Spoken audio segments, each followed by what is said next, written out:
Assalamualaikum warahmatullahi wabarakatuh. Alhamdulillahi rabbil alamin wassalatu wassalam ala sayyidil mursalin wa ala alihi wa sahbihi ajma'in. Rabbi syrah li sadri wa yassir li amri wahlul 'uqdatam min lisani yafqahu qawli wa la hawla wa la quwwata illa billahil 'aliyyil 'azim. Kita sambung kitab Munyatul Musalli sampai muka surat 24, baris yang ke-8 daripada bawah. Maka berkatalah Syekh Daud bin Abdullah Al-Fatani rahimahullahu ta'ala dalam kitab beliau ini, maka sesungguhnya telah dinaskan daripada beberapa hadis Rasulullah sallallahu alaihi wasallam dengan kufur yang meninggalkan sembahyang. Banyak bermaksud apa dia? Banyak hadis-hadis Nabi menyebut berkaitan dengan meninggalkan solat itu boleh menyebabkan jadi kafir. Tapi kita dah sebut dulu yang kata tak semayang macam mana yang boleh jadi kafir ni. Semata-mata tak semayang terus dia jadi kafir ke macam mana? Ingat balik, kita dah sentuh dah. Tak apa lagi. Selepas daripada kita membaca beberapa hadis, kita akan sebut adakah bila dia tinggal, dia tak semayang terus jadi kafir ke, ataupun orang tertentu yang jadi kafir dan ada yang tinggal itu dia tak jadi kafir. Itu kita tengok dulu beberapa hadis yang saya petik daripada kitab-kitab hadis yang mana ada dalam kitab kita ni, dah ada atas tu.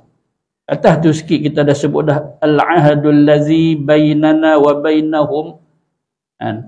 Siapa ada kitab boleh tengok yang atas tu, tapi ini sedikit tambahan. Baik.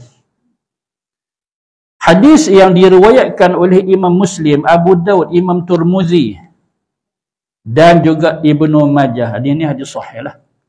Sabda Nabi, bainar rajuli wa bainasyirki wal kufri tarkus shalah. Antara seorang Islam dan antara orang yang syirik kepada Allah dan kufur ialah meninggalkan solat. Maksud hadis ini, kita nak tahu siapa yang boleh menjadi syirik kepada Allah dan juga menjadi kafir, keluar daripada agama Islam ini, iaitu apabila dia meninggalkan solat. Ni masih kita keliru ataupun kita tak faham, atau ada setengah yang tak setuju. Semata-mata tinggal boleh jadi kafir ke? Satgi. Untuk kuliah kita kali ini, satgi kita sebut balik. Kita dah sebut dah dulu. Itu yang pertama. Hadis yang kedua, al-ahadul ladzi bainana wa bainahumus shalah. Faman tarakaha faqad kafar. Artinya urusan yang memisahkan antara kita, iaitu kita ni orang Muslim, dan antara mereka, maksud mereka itu orang kafir, ialah solat. Maksudnya apa? Garis pemisah. Kita sebagai orang Islam, mereka yang kafir, ketentuan dia pada solat. Tapi bukan kata bila mereka yang kafir itu semayang, jadi elok dah, bukan macam tu. Maksud orang Islam ni, jangan duk bangga dengan Islam dia kalau tak solat. Kenapa? Karena apabila dia tidak solat, tak kita sebutlah. Macam mana ni? Sesuatu kata tak semayang jadi kafir ke? Nanti yang tu kita akan sebut lagi. Maknanya orang yang setengah berbangga kerana dia ni Islam, tetapi dia tak semayang. Bahkan nanti, bagi saya, dia bukan sama taraf dengan kafir, bahkan lebih teruk daripada kafir. Gitu. Maka barang siapa meninggalkan solat, maka sesungguhnya ia telah menjadi kafir. Hadis ini hadis sahih riwayat Imam Ahmad dan beberapa perawi yang lain. Kemudian Syekh Dr. Fatani kata lagi, dan demikian lagi datang daripada beberapa sahabat dan salafus soleh, hingga berkata setengah mereka itu, tiada aku dengar sahabat berkata mereka itu pada suatu daripada segala amal, jika meninggalkan dia jadi kafir, melainkan sembahyang. Sama ada para sahabat ataupun generasi salafus soleh. Tak ada lagi lah yang sedahsyat ini, iaitu bila tinggal saja amalan ini, terus dia jadi kafir, iaitu solat. Iaitu solat. Maka nasnya boleh kita lihat dalam Sunan Ibnu Majah, kana ashabun Nabi sallallahu alaihi wasallam la yarawna syai'an minal a'mali tarkuhu kufrun ghairas salah. Adalah sahabat-sahabat Nabi tidak memandang suatu amalan yang ditinggalkan menjadi kafir. Tinggal jadi kafir. Tak buat jadi kafir. Apa dia? Iaitu solat. Betapa dahsyatnya orang yang tinggalkan solat, yang tidak sembahyang, sama ada satu waktu pun serupa juga. Sebab apa? Sebab solat ni dia bukan boleh tinggal satu waktu pun. Dia kata 4 aku buat sungguh, satu ni je aku tak apa nak selesa. Tak boleh. Jawab macam tu tak boleh. Tetap. Kalau hukum dia kafir, kafir lah walaupun dia tinggal satu.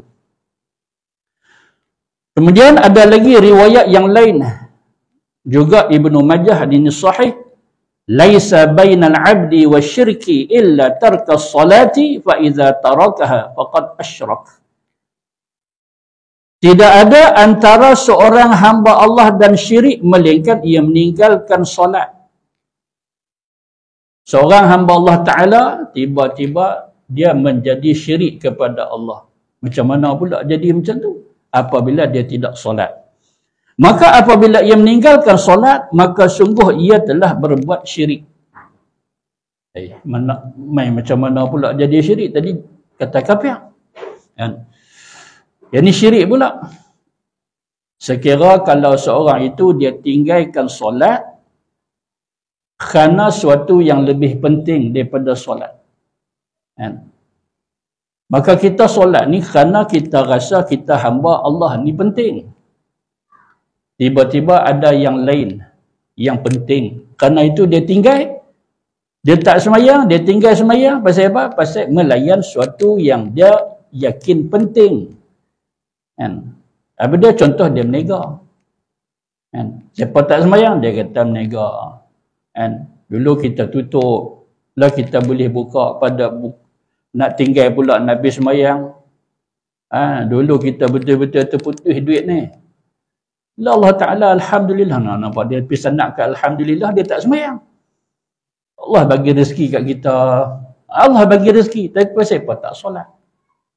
Dia tak dan, dia kata ada yang menega tak semayang, ada yang layan kawan tak semayang. Maka semua itu dianggap sebagai perbuatan syirik. Maksudnya, sesuatu yang lain daripada Allah itu kuasa yang sama. Patut layan yang sama, patut kasih yang sama. Itu nama dia syirik.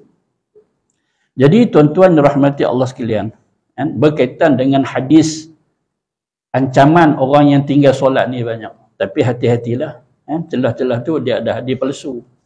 Tapi apa yang kita sebut ni semua Alhamdulillah hadis-hadis yang sahih, dan banyak lagi. Dan banyak lagi hadis-hadis sahih ancaman kepada yang meninggalkan solat. Baik, tuan-tuan yang rahmati Allah sekalian. Seorang yang tinggal solat, dia bukan menolak kefarduan solat. Pergi ke situ. Dia tak sembahyang. Tapi dia tolak tak kefarduan sembahyang? Dia tak tolak. Dia tak tolak. Dia tak aku letih. Alasan dia tak sembahyang letih. Tak boleh hukum dia kafir. Dia kata aku tak solat ni aku malah. Ulama sebut. Bila alasan dia malah, tak boleh hukum dia kafir. Yang kafir ni, apa dia? Iaitu apabila dia tolak kefarduan sembahyang. Dia kata tak ada kepentingan apa-apa. Ni semata rekaan. Tak ada apa. Islam agama yang memudahkan kita, bukan membeban. Kan? Hampa fikir solat membebankan kita. Kalau hampa nak tahu, dia bina ayat ni macam tu. Tu orang ni lah orang yang kita kata kafir apabila dia tidak solat. Tapi kalau dia tak sembahyang pasal apa? Dia kata, loh, tak mau, aku baru jaga, dia tidur. Kita gerak-gerak dia, mayang tak kita nak mayang apa? Kelima dah. Loh, kelima angkat piang. Bukan macam tu. Kawan tidur kata kepiang pasal apa? Kan? Disebabkan dia terlupa, dia tak ingat waktu, dia tidur, kan? Ataupun dia semayang, tapi macam ulama sebutlah, hormat waktu. Orang hormat waktu ni dia kena semayang pula. Siapa jadi macam tu? Apa duk hormat? Mayang lah terus. Mayang terus macam apa? Mayang terus lah. Aku terkandas. Aku tersekat. Tengah-tengah lebuh raya. Nak turun mana? 2 lorong jadi 4 lorong. Nak berhenti, aku nak tinggal kereta, aku ambil semayang. Nak ambil semayang kat mana? Nak semayang kat mana? Kadang nampak kampung apa? Tengah-tengah lebuh raya. Pantai timur lagi. Nak turun kat mana? Gajah duk tunggu kat luang. Gitu kan. Jadi, maka ulama kata, semayanglah dengan menghormati waktu. Itu ada bab dia. Itu ada bab dia yang akan dibentangkan. InsyaAllah kalau ada kait dengan itu kita akan sebut. Kan? Bagaimana cara kita nak semayang yang disebut sebagai menghormati waktu. Yang ni tak ada masalah apa. Tak ada lalu lintas apa. Tak ada apa, dia duduk kat rumah, cuma dia tak mau keluar. Dia tak payahlah. Ramai dah duduk pergi surau. Kalau aku tak pergi pun tak jejah apa. Tak apalah, kalau hang tak boleh main, bagus main lah. Bayanglah kat rumah. Dia kata rumah pun aku tak berapa nak larat. Tak berapa nak larat. Tapi kedudukan dia, kalau dia tak tolak, tetap ulama kata tidaklah kafir. Kalau dia tak tolak kefarduan semayang. Tapi beratlah. Hukuman kat atas dia berat. Orang yang cuai ni, kita dah sebut dah dulu. Fawailul lil musallin allazina hum an salatihim sahun. Ni ayat ni turun kepada orang yang cuai. Dia tolak tak? Tak tolak. Orang yang cuai. Tapi orang yang cuai ni pun sesaan dia perit. Pedih sesaan dia dalam lembah Wail. Satu lembah dalam api neraka Jahannam.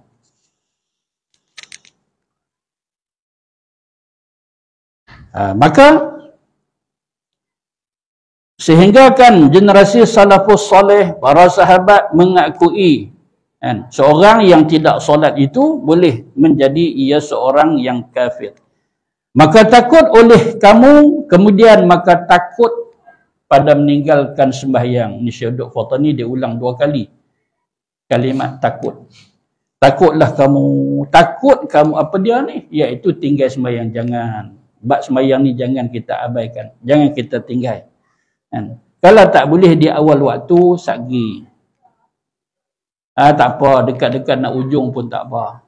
Pasal apa? Pasal alasan dia pun agak kukuh.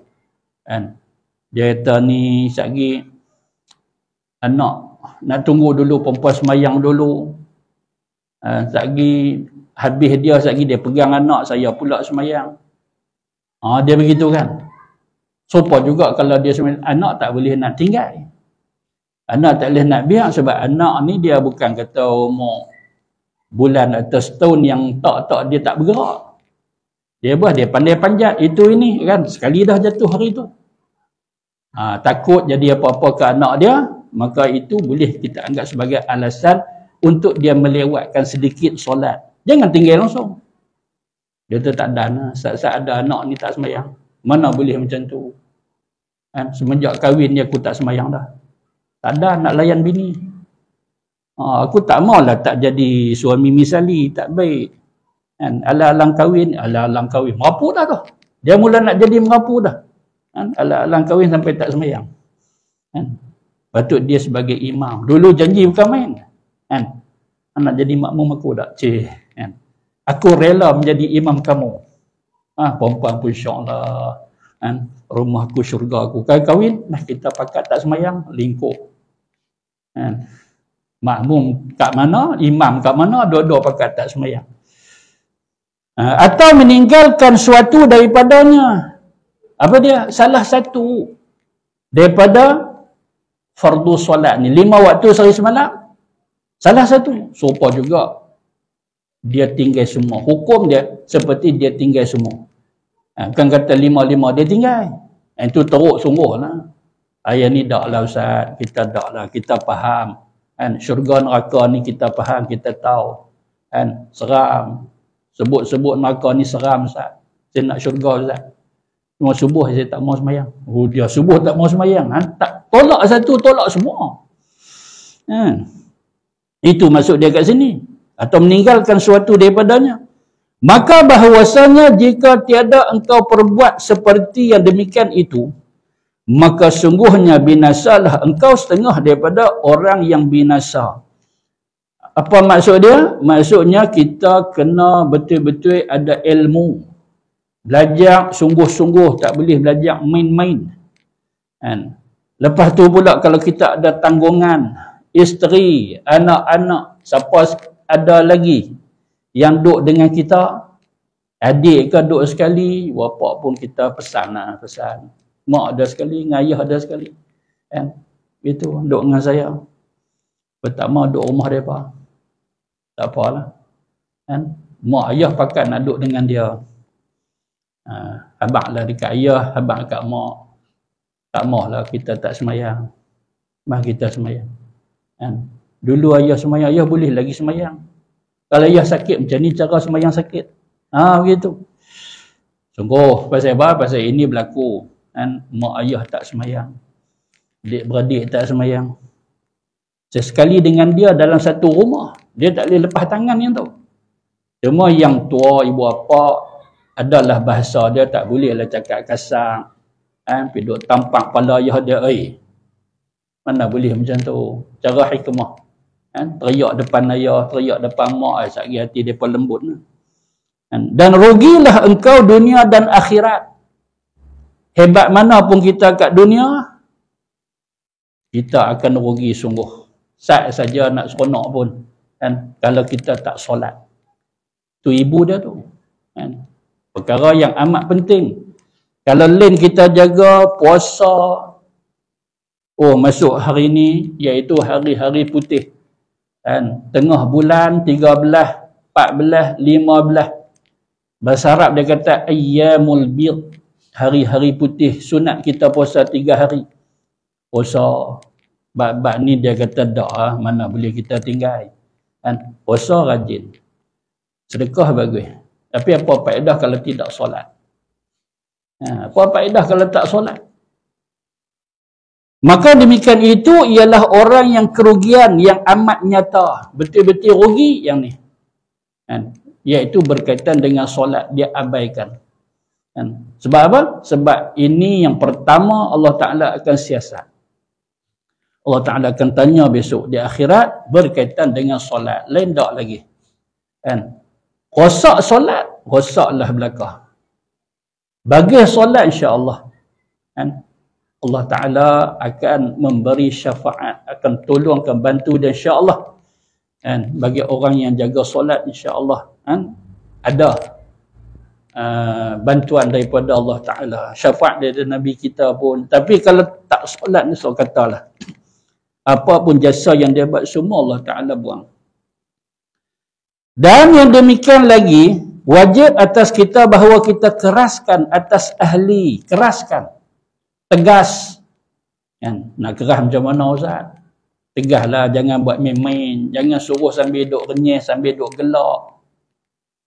Suruh sungguh-sungguh. Ni, waktu dekat nak masuk dah. Siap-siap semua. Siapa tak mandi, mandi cepat. Kalau tak gaduh nak mandi, tak usah mandi. Ambil yang sembahyang. Kita sembahyang, ayah tak pergi masjid malam ni. Nak tengok hampa semayang, ayah nak jadi imam, hampa jadi makmum, ayah nak tengok sekali kita buat sikit kuliah solat. Nak suruh hampa pergi ke masjid surah, hampa tak pergi, mari kita buat kat rumah. Boleh sekali-sekala kita buat macam tu kat rumah. Jangan tak pernah main langsung. Surah tak pernah main. Masjid tak pernah pergi. Dia kata aku buat kat rumah. Jangan tak main langsung. Kita ni bermasyarakat. Kita main sama sini. Bahkan kita main. Cuma sekali-sekala. Dengan keluarga kita. Sungguh. Jangan jadi terkejut macam satu cerita yang saya sebut dulu. Saya tak sangka Ustaz. Saya terkejut Ustaz. Rupanya selama ni mereka tak semayang Ustaz. Mereka tu isteri dan anak-anak dia. Itu kita tak mau yang tu. Sampai dapat anak 3 orang, anak sulung 20 tahun. Buat duk terkejut, dia kata saya baru tahu isteri saya tak semayang Ustaz. Oleh sungguh. 20 tahun kahwin tak tahu isteri dia semayang ke tak. Dia tak maulah macam tu. Sebab apa? Sebab dia kata jawatan saya Ustaz daripada tak kahwin. Alhamdulillah lah. Mereka nak saya lagi khidmat kat masjid. Saya jadi bilai. Alhamdulillah. Khidmat masjid Ustaz. Tapi Ustaz bila saya tahu isteri anak-anak saya tak sembahyang Ustaz. Rasa serba salah, rasa sedih. Yalah panggil orang main sembahyang, isteri anak-anak tak sembahyang. Baru saya tahu Ustaz. Jadi kita tak maulah sampai ke tahap itu. Kita pergi masjid, kita main surau. Lepas tu, sekali-sekala kita kena buat kat rumah. Anak kita rokok macam mana. Anak kita rokok macam mana. Rokok tengok. Dia kata tak baik. Ya, pasal apa? Pasal ulama kata hukum dia haram. Yang tu rokok. Rokok. Sama. Nampak ada pening kepala dah. Rupa tak reti apa. Hang jangan duk gelak kat abang hang. Hang sujud. Kata anak perempuan dia. Sujud apa dia ya? Sujud. Kok teruk sangat ni. Tak maulah sampai pandai bercakap macam tu, tak tahu apa. Bab semayang ni. Latih anak-anak. Suruh. Tapi nak suruh tu latih. Macam ni. Bawa sekali anak kita yang kecil-kecil boleh berjalan tu. 3 tahun boleh berjalan tu. Bawa pergi ke surau, bawa pergi ke masjid. Orang Arab tuan-tuan. Bawa anak-anak mereka. Itu pengalaman saya duduk kat sana. Bawa anak-anak mereka. Itu bila umur 7 tahun. Nabi kata apa? Muru awladakum bis salah. Wahum abna' sab'a sinin. Suruh anak-anak kamu solat ketika usia mereka 7 tahun. Suruh maksudnya bila suruh saja, mereka pun berdiri semayang. Apa ambil semayang? Semayang. Arti mereka lebih tahu, mereka sudah tahu sebelum 7 tahun. Tidak macam mana mereka nak boleh hebat bila kita suruh. Berarti tarbiyah, asuhan, didikan, ajak mereka ni sebelum usia 7 tahun. 3 tahun, ajak pergi ambil yang semayang macam ni tak apa. Pelan-pelan nanti 4 tahun pula, nanti 5 tahun pula, insyaAllah. Dengan pusat asuhan, dapat lagi kat rumah lagi kita top up. InsyaAllah. Tiba-tiba umur 6 tahun dah boleh dah. Nanti bila 7 tahun kita suruh memang kita suruh. Pasal apa? Pasal kebiasaan. Kanak-kanak ni lalai. Biasalah budak-budak nak main. Tapi bila dah biasa sembahyang, kita tegas, suruh mereka buat. Tapi kalau yang terbaik lagi, tak suruh mereka tahu. Yang tu hebat. Baru 7 tahun. 7 tahun. Dia tengok. Dia kata, ini nak masuk maghrib dah rasa. Nampak? Cakap umur 7 tahun. Silat-silat dia yang tegur kita. Ya, maghrib dah ya. Bila nak buat? Apa? Oh, dapat anak macam tu insyaAllah lah. Sejuk mata hati kita. Sonok, ni kata anak-anak syurga insya-Allah. Jadi begitu. Ni terkejut anak dah umur 20 terkejut. Saya baru tahu Ustaz, dengan isteri saya pun tak sembahyang. Oh, macam mana lah Ustaz? Dia main rumah saya tu cerita dia benar. Benda ni benar. Kan? Satu kereta, mai kat rumah saya. Dia bawa isteri dia kat depan, 3 anak duduk kat belakang. Tu Ustaz tu. 3 belakang anak, depan isteri saya Ustaz. Semua tak sembahyang Ustaz. Saya terkejut Ustaz. Bismillahilladzi la yadurru ma'asmi